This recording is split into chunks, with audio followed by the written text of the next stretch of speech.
ہم کو اپنے گناہوں کا خود علم ہے۔ ایک نیک انسان کے بارے میں بتاتے ہیں کہ ایک شخص آیا اور چوراہے پہ کھڑے ہو کے اس کو گالی بکنے لگا اور خوب گناہ گنائے، تو یہ کرتا ہے، تو یہ کرتا ہے، تو یہ کرتا ہے، تیرے اندر یہ ہے، تیرے اندر یہ۔ کسی نے آ کے بتایا اس نیک انسان سے کہ فلاں آدمی تو تیرے اتنے عیب گنا رہا ہے۔ کہا کہ کاش اللہ تعالیٰ اسی کے عیب بتانے پہ مجھے چھوڑ دیتا، میں تو اس سے زیادہ گنہگار ہوں، اس کو میرے گناہ کیا پتا، میرے گناہوں کا اس کو کیا پتا، میں تو اس سے کہیں زیادہ گنہگار ہوں۔ میرے بھائیو، ہم میں سے ہر شخص اگر اپنے گریبان میں منہ ڈال کے دیکھے تو ہم کتنے گنہگار ہیں۔ اللہ کی جو بخشش ہے میرے بھائیو، بخشش میں دو چیزیں آتی ہیں۔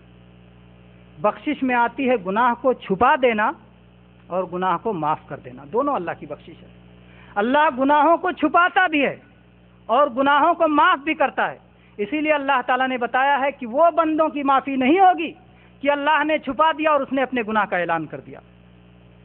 جو بندہ اللہ نے گناہ چھپا دیا تھا لیکن خود اپنے گناہ بیان کرتے پھرتا ہے کہ میں نے یہ کیا اور میں نے یہ کیا اور میں نے یہ کیا، اللہ تعالیٰ نے کہا، اللہ کے نبی صلی اللہ علیہ وسلم نے فرمایا کل امتی معافن الا المجاہرین، میری امت کے سب معاف کر دیے جائیں گے سوائے ان کے جو اپنے گناہوں کا اعلان کرتے پھرتے ہیں یا کھلم کھلا گناہ کرتے ہیں۔ تو یہ گناہوں کو اللہ چھپاتا ہے۔ اسی طرح سے رحمت والی حدیث جو صحیح بخاری میں کہ اللہ کے نبی کریم صلی اللہ علیہ وسلم فرمایا کہ جب قیامت کا دن ہوگا اللہ تبارک و تعالیٰ ایمان والے بندے کو اپنے سے قریب بلائے گا اور رحمت کی چادر سے ڈھانپ لے گا اور ڈھانپنے کے بعد بندے سے پوچھے گا، بندہ تو نے یہ گناہ کیا، بندہ تو نے یہ گناہ کیا، بندہ تو نے یہ گناہ کیا، اقرار کرتا جائے گا۔ اللہ سامنے ہے، دائیں اور بائیں جہنم کی آگ بھڑک رہی ہے، پیچھے جو ہے جہنم کی آگ بھڑک رہی ہے، بھاگنے کا کوئی راستہ نہیں، اللہ کے فرشتے ہیں، اللہ ہے، اقرار کے سوا کوئی چارہ نہیں۔ اقرار کرے گا کہ اللہ ہاں میں نے یہ بھی کیا، میں نے یہ بھی کیا، میں نے یہ بھی کیا، سارے گناہوں کا اعتراف اللہ کے سامنے کرے گا اور اپنی ہلاکت کا یقین ہوگا کہ آج تو برباد ہو جاؤں گا، آج برباد ہو جاؤں گا۔ اللہ تعالیٰ کہے گا میرے بندے میں نے تیرے گناہوں کو دنیا میں بھی چھپایا تھا اور آخرت میں بھی معاف کرتا ہوں۔ اللہ تعالیٰ ہم لوگوں کو بھی ان بندوں میں سے بنائے جن پر اللہ کی رحمت ہو کہ اللہ ہمارے گناہوں کو معاف کر دے۔ بڑے گنہگار ہیں میرے بھائیو، ہر کوئی اپنے گناہوں کو اگر حقیقت میں اس کا اندازہ کرے اور اس کا احساس کرے اور اس کا شعور کرے، ابھی دیکھو آنکھوں سے کیسے آنسو نکلتے ہیں، آنسو نکلتے ہیں آنکھوں سے۔ بہت سارے بھائی آ کے بیٹھ کے بیان کریں گے مولانا تہجد میں کتنے رکعت ہے، کیسے پڑھا جائے گا، ہم ایسا ایسا پڑھتے ہیں۔ لیکن وہ بھائی اگر دل میں سوچے کہ جب تہجد پڑھا کبھی اس نے تنہائی میں، تو کبھی اس کی آنکھ سے آنسو بھی نکلے کہ بس ایسے ہی اٹھک بیٹھک کر لیا، 2 رکعت کی، 4 رکعت کی، 6 رکعت کی، اٹھک بیٹھک کر لیا، یا پڑھے بغیر اگر بیان کیا تو پھر تو اس کا کہنا ہی کیا، اللہ محفوظ رکھے۔ بہرحال تو میرے بھائیو، یہاں اللہ تعالیٰ نے خوف دلایا کہ میرے بندو ڈھیٹ نہ بنو، رحمت سن کر کے اللہ سے ڈرو۔ ایک ایک گناہ اللہ کے سامنے، اللہ کے پاس نوٹ ہو رہا ہے، لکھا جا رہا ہے اور تمہیں اس گناہ کی سزا ملنے والی ہے، اس گناہ کا بدلہ ملنے والا ہے۔ جہاں اللہ نیکیوں کا 10 عطا کرنے والا ہے، گناہ 1 سے 2 تو نہیں ہوگا لیکن ایک گناہ بن کے آئے گا، وہ تمہارے سامنے آئے گا۔ پھر اللہ تعالیٰ نے فرمایا اگر کسی کو بھلائی ملے، چاہے دنیا میں ملے چاہے آخرت میں ملے، فَلْيَحْمَدِ اللَّهِ، تو الحمدللہ کہے، کوئی بھی بھلائی ملے الحمدللہ کہے، دنیا کی بھلائی، آخرت کی بھلائی۔ قیامت میں اہل ایمان کے بارے میں اللہ تعالیٰ نے کیا فرمایا کہ وہ جب جنت میں جائیں گے تو کہیں گے الحمدللہ الذی ہدانا لہذا وما کننا لنہتدی لولا ان ہدانا اللہ۔ اگر اللہ نے ہدایت نہ دی ہوتی تو آج ہمیں جنت نہیں پہنچ سکتے، جنت کا راستہ ہمیں نہیں ملتا اور نہ جنت پہ پہنچ پاتے۔ تو یہ اللہ کی ہدایت ہے، تو اللہ تبارک و تعالیٰ کی حمد کرو اگر کوئی بھلائی ملے، چاہے دنیا میں اور چاہے آخرت میں۔ تکبر نہ کرو، اکڑو نہیں، اپنی عقل پر، اپنے علم پر، اپنے قوت بازو پر، اپنی چالاکی پر اور اسی طرح سے اپنی کسی قوت پہ، جو ساری قوتیں اللہ کی دی ہوئی ہیں، اللہ کی دی ہوئی ہیں، کسی قوت پر میرے بھائیو اللہ کی توفیق اور اللہ کی آسانی ہی سے چیزیں حاصل ہوتی ہیں۔ اگر اللہ کی توفیق نہ ہو، اگر اللہ کی آسانی نہ ہو تو کوئی خیر کسی بندے کو ملنے والا نہیں ہے۔ تو یہاں خوف ہے میرے بھائیو، اس خوف کو بھی ہمیں سامنے رکھنا چاہیے۔ اسی طرح سے میرے بھائیو پھر اللہ تعالیٰ نے فرمایا کہ ومن وجد غیر ذلک فلا یلومن الا نفسہ، یہ حدیث کا آخری لفظ ہے کہ اگر کسی کو بھلائی کے سوا کچھ اور مل جائے، بھلائی نہ ملے، بھلائی کے سوا کچھ اور مل جائے تو پھر وہ اپنے آپ کو ملامت کرے، اپنے آپ کو ملامت کرے۔ دنیا میں بھی اگر کوئی مصیبت آتی ہے تو بہت سارے لوگ کہہ دیتے ہیں کیا غلطی کی تھی ہمیں کہ ہمیں یہ مصیبت جھیلنا پڑ رہا ہے؟ ضرور کوئی غلطی کی ہو، غور کرو اپنے اوپر کہ تم نے کون سی غلطی کی ہے، کیونکہ اللہ نے فرما دیا انما ہی اعمالکم، یہ تمہارے کرتوت کا نتیجہ ہے۔ تو تم سے اگر کوئی مصیبت میں پھنس رہے ہو، چاہے دنیا کی مصیبت ہو چاہے آخرت کی مصیبت ہو، ہر مصیبت میں تمہاری اپنی غلطی ضرور ہے، تمہیں اس کا شعور ہو کہ نہ ہو، اپنی غلطی کا اندازہ کرو۔ اپنا چراغ اگر آپ کا چراغ دوسرا بجھا دیتا ہے، لیکن اگر دوسرا نہیں بجھاتا تو چراغ میں تیل کی کمی خود چراغ کو بجھا دیتی ہے۔ چراغ میں اگر تیل نہیں ہے تو چراغ خود بخود بجھ جائے گا، کسی کو بجھانے کی ضرورت نہیں ہے۔ لیکن اگر چراغ میں تیل ہے تو وہ کچھ دیر ہواؤں کے جھونکوں سے لڑ سکتا ہے۔ اس لیے میرے بھائیوں، بہت سارے لوگ ہمیشہ دشمنوں کی بات کرتے ہیں، اس دشمن نے یہ نقصان پہنچایا، عالم اسلام کو آج فلاں فلاں دشمنوں سے، عالم اسلام کو فلاں فلاں دشمنوں سے شکایت ہے، آج فلاں ملک جو ہے عالم اسلام کو تباہ کر رہا ہے، فلاں ملک عالم اسلام کو تباہ کر رہا ہے، یا فلاں قوم مسلمانوں کو تباہ کر رہی ہے۔ ہم ہمیشہ دوسروں کی شکایت کرتے ہیں، لیکن ہم اپنے گریبان میں نہیں جھانکتے، ہم سے کیا کوتاہی ہو رہی، ہم اللہ کے حق میں اور اپنے بھائیوں کے حق میں کیا کمی کر رہے ہیں؟ جب ہم خود ایسا نہیں کریں گے، جب تک ہم اپنی اصلاح کی فکر نہیں کریں گے، جب تک ہم اپنے آپ کو نہیں سدھاریں گے، تب تک خیر نہیں ملے گا، خیر کے سوا کچھ اور ملے گا۔ اور پھر اپنے آپ کی ملامت کرنا ہمیں سیکھنا چاہیے کہ ہم کیسے ملامت کریں۔ تو اللہ تعالیٰ کی یہ حدیث قدسی جو اللہ کے نبی صلی اللہ علیہ وسلم نے اللہ سے روایت کی، یہ یہاں پر ختم ہوتی ہے کہ اگر کسی کو بھلائی کے سوا کچھ اور ملے تو پھر وہ اپنے آپ کی ملامت کرے، وہ کسی دوسرے کی ملامت نہ کرے۔ اللہ تبارک و تعالیٰ سے دعا ہے کہ اللہ تبارک و تعالیٰ ہم سب کو خیر کی، حق کی، بھلائی کی، صراط مستقیم کی سمجھ عطا فرمائے، علم عطا فرمائے، علم کے مطابق عمل کی توفیق عطا فرمائے، اور اللہ تبارک و تعالیٰ اس پر ہمیں ثابت قدم رکھے، اور اللہ تبارک و تعالیٰ جو ہے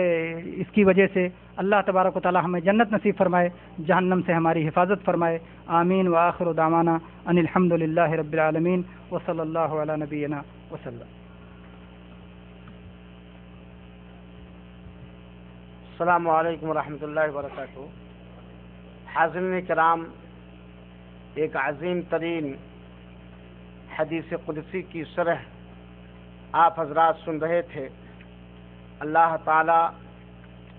ہم سب کو اس حدیث پر غور کرنے، سمجھنے اور اس پر عمل کرنے کی توفیق عطا فرمائے،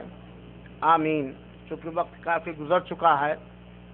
اس لیے پروگرام کے اختتام کا اعلان کیا جاتا ہے، ایک اعلان کے ساتھ کہ آپ کے احسا اسلامی سینٹر کا اگلا ماہانہ اجلاس عام 13 ستمبر بروز جمعرات شام 8:30 بجے مطابق 15 ذی القعدہ کو منعقد کیا جائے گا، اور انشاءاللہ العزیز اس پروگرام میں حج کے تعلق سے حج کے مسائل بیان کیے جائیں گے، کیونکہ حج کا مہینہ داخل ہو چکا ہے اور ہمارے بہت سارے بھائی حج بیت اللہ کا ارادہ کر رہے ہیں یا مستقبل میں، اور حج اسلام کا ایک رکن ہے جس کے بارے میں ہر مسلمان کو علم رکھنا ضروری ہے۔ تو انشاءاللہ العزیز اگلا ماہانہ پروگرام آپ کا حج سے متعلق ہوگا، لہذا تاریخ یاد رکھیں گے 13 اکتوبر خود آئیں اور اپنے ساتھیوں کو لائیں۔ تقریر کے دوران ایک اہم بات کی طرف نشاندہی کی گئی ہے، اور وہ یہ ہے کہ اللہ کا ذکر، گناہوں کو مٹانے کے لیے استغفار یہ بہت ضروری ہے، اور استغفار زبان سے بھی ہوتا ہے، اور ایسے اعمال کر کے بھی انسان اپنے گناہوں کی معافی اللہ تعالیٰ سے مانگتا ہے، جن عملوں کو قبول کر کے اللہ تعالیٰ گناہوں کو مٹاتا ہے۔ ایک آدمی نے غلطی کی، اس سے گناہ ہوا، اللہ کی رحمت سے امید ہو کے توبہ کرتا ہے، زبان سے استغفار کرتا ہے، وہ ساری دعائیں پڑھتا ہے جن سے اللہ گناہوں کو معاف فرماتا ہے۔ ساتھ ہی ساتھ جہنم سے ڈرنے والا بندہ جب اس سے گناہ ہو جاتا ہے تو ایسے اعمال کو اختیار کرتا ہے، ایسے راستے کو اختیار کرتا ہے جس سے اللہ خوش ہو کے قبول کر کے اسے معاف کر دے۔ گناہوں کو معاف کرنے والے اعمال میں سے ایک اہم عمل جو شاید آپ لوگ جانتے ہوں اسی مہینے میں ہے، وہ یہ ہے، اللہ کے رسول اکرم صلی اللہ علیہ وسلم نے فرمایا ہے، من صام رمضان ثم اتبعہ ست من شوال کان کصیام الدہر کلہ، کہ جس شخص نے رمضان المبارک کے پورے روزے رکھے اور رمضان کے بعد والے مہینے میں، رمضان کے بعد کون سا مہینہ وسیم؟ شوال، سو رہے تھے نا، شوال، یہ شوال کا مہینہ ہے، تو اللہ کے رسول کی حدیث ہے کہ جس شخص نے رمضان مبارک کے صوم یعنی روزے رکھے اور پھر شوال میں 6 دن کے روزے رکھے تو اسے اتنا ثواب ملے گا جتنا ایک سال، پورے ایک سال روزہ یعنی صوم رکھنے کا اجر و ثواب ملتا ہے۔ اور یہ وقتی عبادت ہے، شوال کے 6 روزے شوال کے مہینے کے ساتھ خاص ہیں، اسی مہینے میں آپ رکھ سکتے ہیں، اس کی قضا آپ بعد میں نہیں کر سکتے ہیں، اور روزہ رکھنے سے اللہ تعالیٰ خوش ہوتا ہے، روزہ رکھنے سے، نفلی روزے رکھنے سے اللہ تعالیٰ روزے دار کے چہرے کو 70 گز جہنم سے دور فرما دیتا ہے۔ روزے دار کو کیا کیا اجر و ثواب ملے گا، شعبان والے پروگرام میں آپ لوگوں نے سنا تھا۔ لہذا میرے بھائیوں، ہمیں چاہیے کہ ہم شوال کے 6 نفلی روزے رکھنے کی کوشش کریں حسن نیت کے ساتھ، اللہ تعالیٰ سے آرزو مند ہو کر کے، تاکہ اس کے بدولت ہم نے رمضان کا روزہ رکھا، اب 6 دن روزے رکھ لیں گے تو ہمیں کتنا ثواب ملے گا؟ پورے ایک سال روزہ رکھنے کا ثواب ملے گا۔ ہاں، البتہ علماء کرام نے یہ بات بھی ذکر کی ہے کہ اگر کسی وجہ سے رمضان کا واجب روزہ، فرض روزہ کسی کا چھوٹا ہوا ہے تو پہلے ان روزوں کی قضا کر لے، بعد میں شوال کے روزے رکھے۔ اللہ رب العالمین سے دعا ہے کہ اللہ رب العالمین جب ہمیں اپنے گھر ابھی واپس لے جائے اور جب ہم سونے کے لیے اپنے روموں کے لائٹ کو بجھائیں تو آج ہم نے جو کہا ہے، آج ہم نے جو سنا ہے، اس پر ہمیں غور کرنے کی توفیق عطا فرمائے۔ اللہ تعالی ہمیں ظالم نہ بنائے، اللہ تعالی ہمیں ظالموں سے بچائے، ظالموں کی صحبت سے بچائے اور ہر ظلم کے راستوں سے ہمیں بچائے۔ میرے بھائیو، حدیث پر اگر آپ غور کریں گے تو آپ کو معلوم ہوگا کہ وہ چیزیں جن چیزوں کو اللہ تعالیٰ نے اپنے سے مانگنے کا حکم دیا ہے، اگر ہم کسی اور سے مانگیں گے تو یہ بھی ظلم ہے، اور اگر نہیں مانگیں گے تو یہ بھی ظلم ہے، اگر نہیں مانگیں گے تو بھی ظلم ہے، کیونکہ اللہ تعالیٰ نے مانگنے کا حکم دیا ہے۔ اللہ تعالیٰ اس بات پر قادر ہے، اللہ تعالیٰ اس بات پر بااختیار ہے کہ بغیر مانگے دے سکتا ہے اور دے بھی رہا ہے، بغیر فریاد کیے ہوئے، بغیر سوال کیے ہوئے بھی اللہ دے سکتا ہے اور دے رہا ہے۔ لیکن اللہ تعالیٰ نے کہا کہ دیکھ بندہ، تو ایسا ہے، تو ایسا ہے، تو ایسا ہے، اور میں ہی تجھے دے سکتا ہوں، تم مجھ سے مانگ۔ گویا اللہ تعالیٰ چاہتا ہے کہ بندہ ہمارے آگے ہاتھ پھیلائے، بندہ اپنی مجبوری ہمارے سامنے بیان کرے، بندہ اپنی کوتاہی کا ہمارے سامنے اعتراف کرے، ہم سے سوال کرے، ہم سے فریاد کرے، ہمیں پکارے، ہم سے مانگے۔ اور یہ بات یقینی طور پر جان لیجئے، تجربے کی روشنی میں بھی کہی جا سکتی ہے کہ جو بندہ دین اسلام کی پابندی کرے گا وہی بندہ اللہ تعالیٰ سے مانگے گا۔ اب ظاہر سی بات ہے،